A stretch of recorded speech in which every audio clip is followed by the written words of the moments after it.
नमस्कार दोस्तों, संस्कार स्टडी यूट्यूब चैनल में आप सभी का हार्दिक अभिनंदन, स्वागत।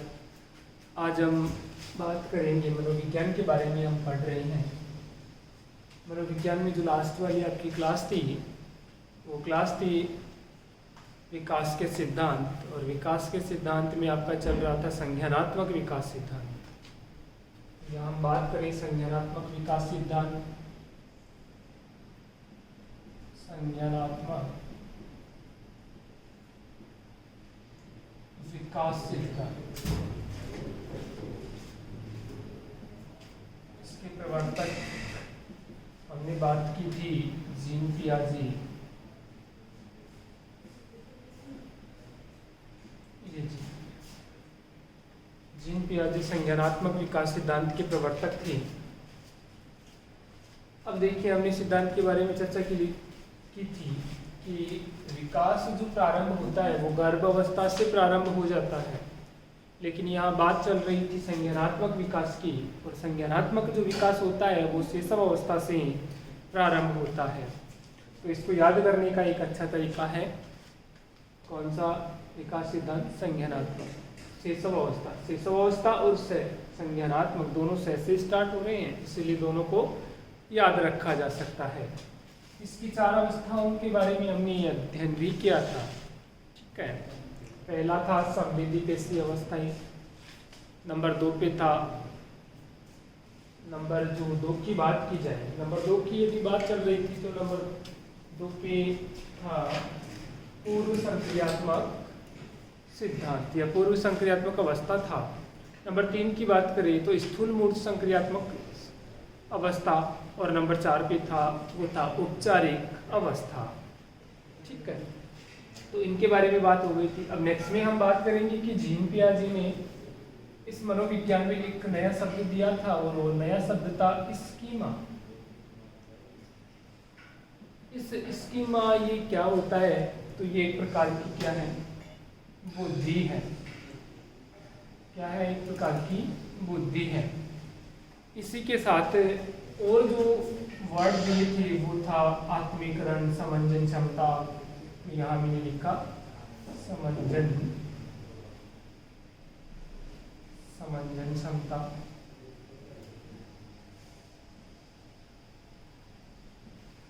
आत्मीकरण,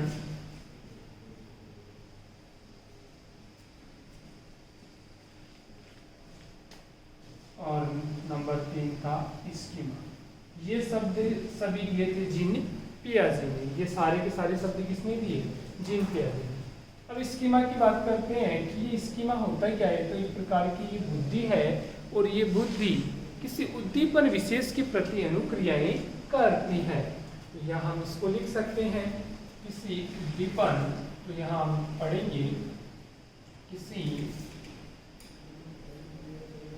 उद्दीपन के प्रति विशेष अनुक्रियाएं करना, विशेष अनुक्रियाएं करना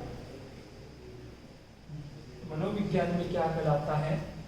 स्कीमा कहलाता है, बुद्धि कहलाती है। किसी उद्दीपन के प्रति विशेष अनुक्रियाएं करना स्कीमा, ये बुद्धि। और ये सारे के सारे शब्द किसने दिए?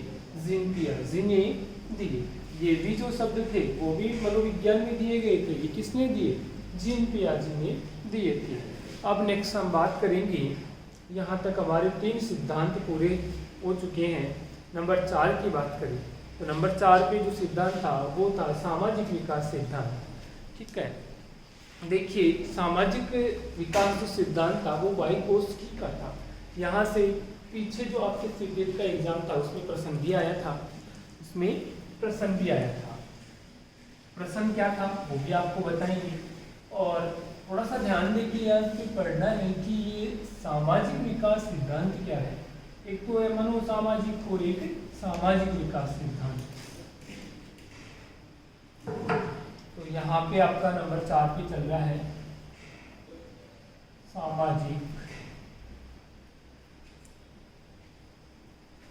विकास सिद्धांत।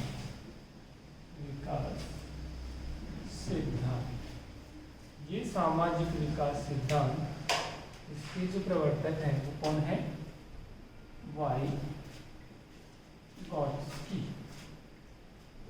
अब कभी कभार आपको यहाँ पे लिख देता है, तय लिख देता है, तय की जगह क्या कर देता है? तय कर देता है, और वो बना देता है वाइगॉत्स्की। दोनों एक ही है, कोई फर्क नहीं है। तय की जगह क्या लिखा मिल जाता है आपको? आधा तय मिल जाता है। तो आपको कंफ्यूज नहीं होना है, प्रवर्तक कौन है? वाइगॉत्स्की है। देखिए, सामाजिक विकास में क्या होता है कि एक जो बालक होता है उसका विकास जो होगा वो डिपेंड करेगा किस पे? सामाजिक कारकों को।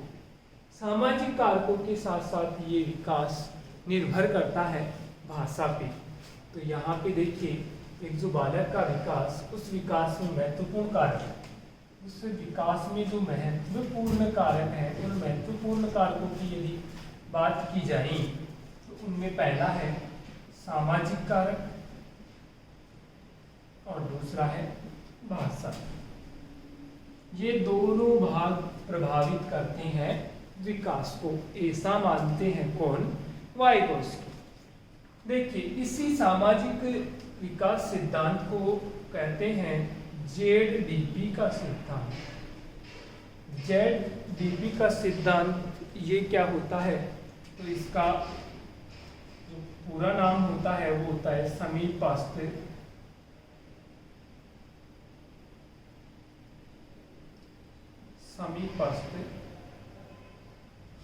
क्षेत्रीय विकास।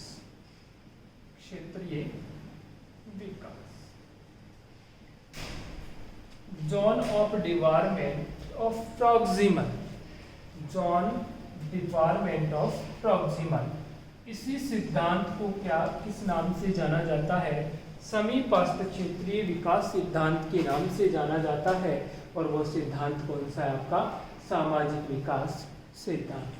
देखिए, ये होता क्या है? समीपस्थ। यहाँ समीपस्थ का मतलब होता है पास पास। कुशल व विद्वान व्यक्तियों के मध्य जो अनुक्रियाएं होती है, उनसे जब किसी विशेष भाग का निर्माण होकर बालक के विकास को प्रभावित करता है तो वो कहलाता है समीपस्थ क्षेत्रीय विकास। ऐसा कौन मानते हैं? वाइगॉत्स्की। कौन मानते हैं? वाइगॉत्स्की। तो इसमें ज्यादा कुछ आपको याद नहीं रखना है। यहाँ से प्रश्न आया था आपका, यही था सिद्धांत। और सीटेट, आपके जो सीटेट, ध्यान देना, सीटेट 2019 में जो लास्ट वाला एग्जाम था दिसंबर में, उसमें ये एग्जाम पूछा गया था। समीपस्थ क्षेत्रीय विकास सिद्धांत किसका है? तो यहाँ पे प्रवर्तक कौन थे? वाइगॉत्स्की। कौन थे? वाइगॉत्स्की। अब नेक्स्ट में हम बात करते हैं, यहाँ तो बात चल रही थी सामाजिक विकास की, लेकिन इसी सिद्धांत को थोड़ा और चेंज किया गया और थोड़ा और चेंज करके इस सिद्धांत को थोड़ा नया रूप दिया गया। और नया रूप यदि वो है तो एक नया सिद्धांत ही बना, और उस सिद्धांत का नाम था मनोसामाजिक विकास सिद्धांत। नंबर 5 की यदि बात की जाए तो नंबर 5 पे था मनोसामाजिक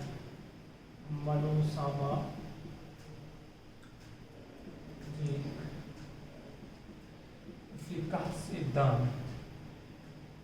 मनोसामाजिक विकास सिद्धांत, ये मनोसामाजिक विकास सिद्धांत था वो एरिक्सन का था। किसका था? एरिक्सन का था। इसके प्रवर्तक कौन थे? एरिक्सन थे। देखिए, ये एरिक्सन जो थे वो फ्राइड के विचारों से, सिगमंड फ्राइड के विचारों से काफ़ी मिलते जुलते थे, यानी काफ़ी हद तक उनकी हर बात से ये सहमत हुआ करते थे। लेकिन एक बात आई विकास पे, उस बात से ये सहमत नहीं हुए। उसका रीजन ये था कि हाँ, तो हम बात कर रहे थे एरिक्सन के बारे में। उन्होंने बताया कि जो बालक का विकास होगा तो उस पर सामाजिक कारकों का विशेष प्रभाव पड़ता है, लेकिन ऐसा नहीं मानते सिगमंड फ्राइड बताते हैं कि एक बालक के विकास पे उसकी काम शक्ति का ज़्यादा इफेक्ट पड़ता है।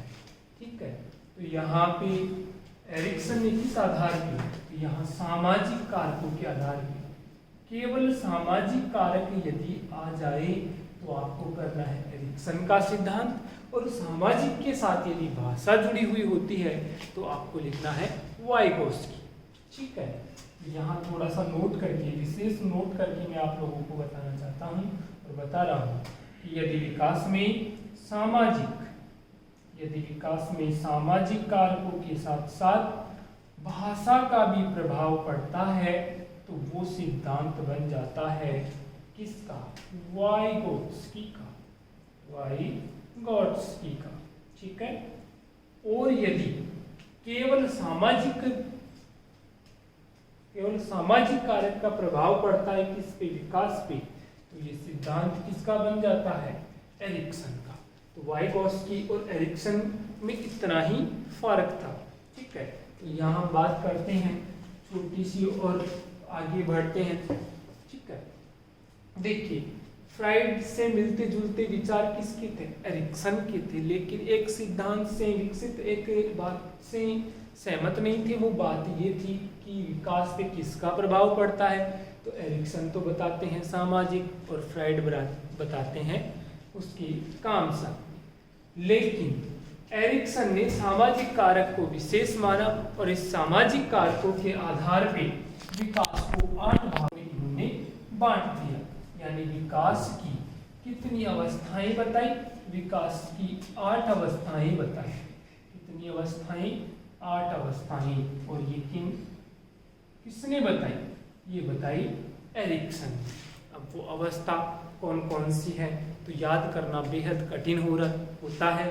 मैं इस बात को आपके सामने एक छोटे से ट्रिक्स के माध्यम से भी पेश करूंगा, आपको अच्छे से याद हो जाएगी, एज भी आप लोगों को याद हो जाएगी, और सारी की सारी जो अवस्थाएं हैं वो भी आप लोगों को याद हो जाएगी। तो हम चर्चा करते हैं इन 8 अवस्थाओं के बारे में। ठीक है, तो यहाँ पे हम बात कर रहे हैं विकास की अवस्थाएं।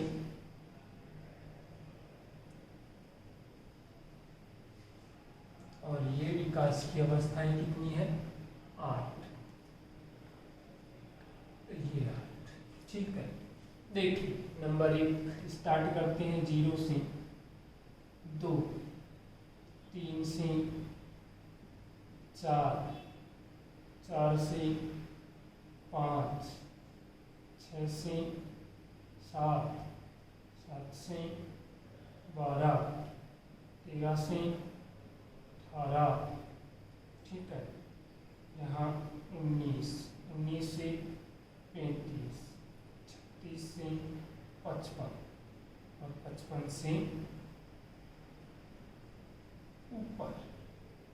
ठीक है, तो कितनी हो गई, 1, 2, 3, 4, 5, 6, 7, 8। ठीक है, 8 अवस्थाएं हो गई। हाँ, तो हम बात कर रहे थे विकास की अवस्थाओं के बारे में बात कर रहे थे। 0 से 2 वर्ष, 3 से 4 वर्ष, 5 से 6 वर्ष, 7 से 12, 13 से 18, 19 से 35, 36 से 55 और 55 से ऊपर। इस प्रकार कुल मिला के हमारी जो अवस्थाएं आई थी वो कितनी आई थी, 8 अवस्थाएं आई थी। अब देखिए ये अवस्थाएं कौन कौन सी है, तो एक छोटा सा भाग लिखा मैंने, यहाँ मैंने लिखा विश्वास ही। विश्वास ही। ठीक है, तो देखिए सबसे पहले हम इस विश्वास की ही बात करते हैं। तो नंबर 1 पे आता है विश्वास, अविश्वास की अवस्था। तो यहाँ हम लिखते हैं विश्वास, विश्वास व अविश्वास की अवस्था।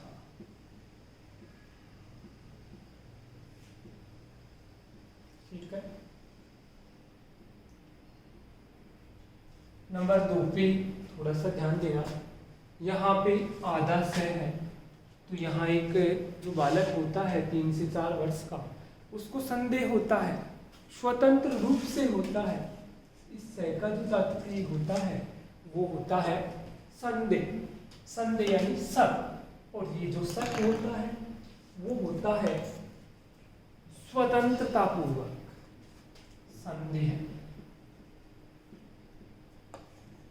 और ये संदेह होता है, शक होता है उसको, और ये कैसा होता है? स्वतंत्रता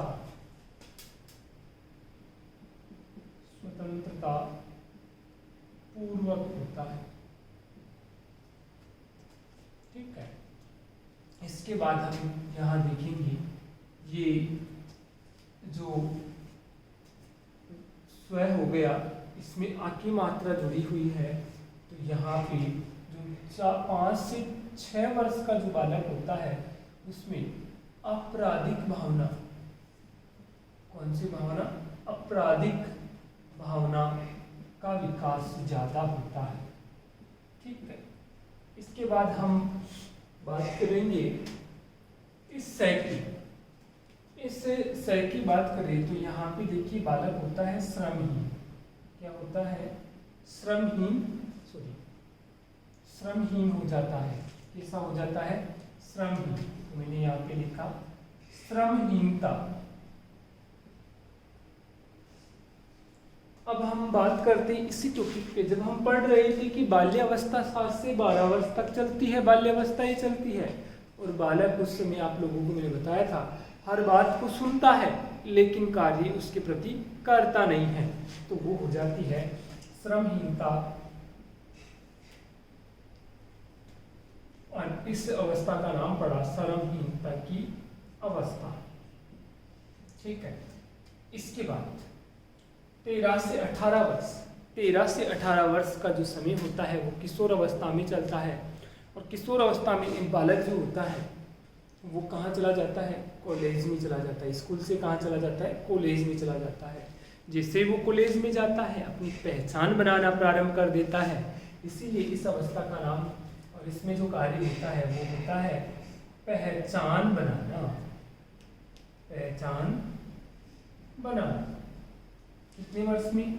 13 से 18 वर्ष में। जब कॉलेज का समय बीत जाता है, 18 वर्ष की आयु हो जाती है, ठीक है, कॉलेज का समय बीत जाता है, पहचान बन जाती है, तो यहाँ 19 से 35 में क्या होता है? मित्रता पूर्वक संबंध होते हैं।